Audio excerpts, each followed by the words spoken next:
Hello everyone, this is Julian from Kanen Coffee, and today we have a Ceado grinder with us in the shop.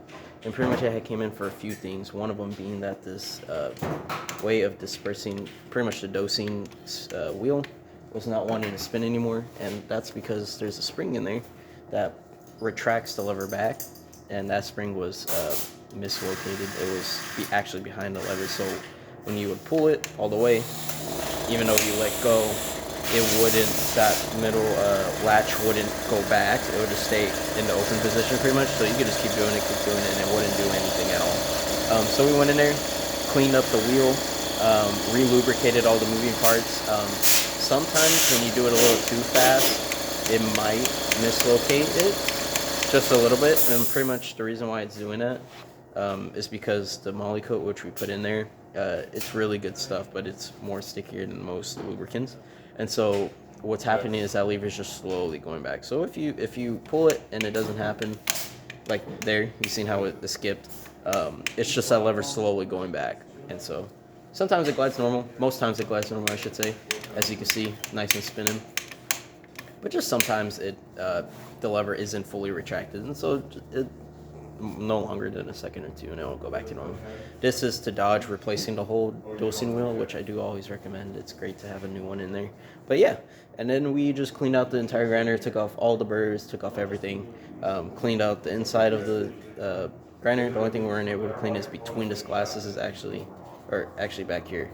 All the coffee that's back there is in between the glasses. It's just on the window.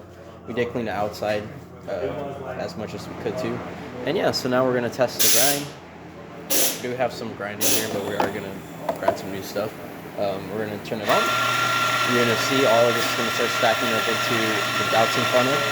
We did put this really fine. We're just going to test both ways. We're going to do really fine and then we're going to do coarse.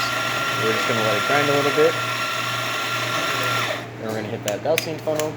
As you can see, it spins around, puts the coffee into doses almost. We're just going to get all that coffee out of it. We're going to go a little coarser. As you can see, if I pull some out, again, this is really fine espresso, so I did push it a little bit. We did not replace the burrs on these grinders. It's always recommended to do so also. This is a really nice powdery espresso. Now, we are going to go a little coarse, just to show you what that will look like.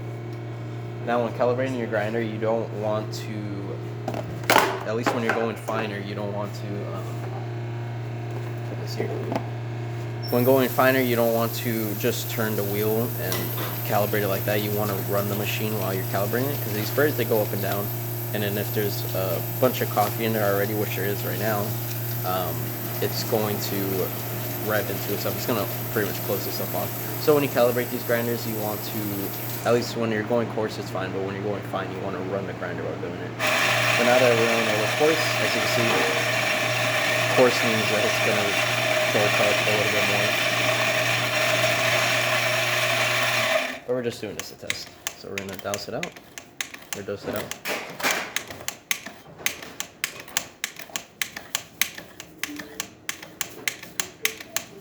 Now we got all that coffee out. As you can see, nice and coarse flakes of coffee. There you go. Nice and coarse. And that's about it for this video. If you like this video or any of our other videos on our channel, please like, subscribe, and hit the bell. Thanks for watching.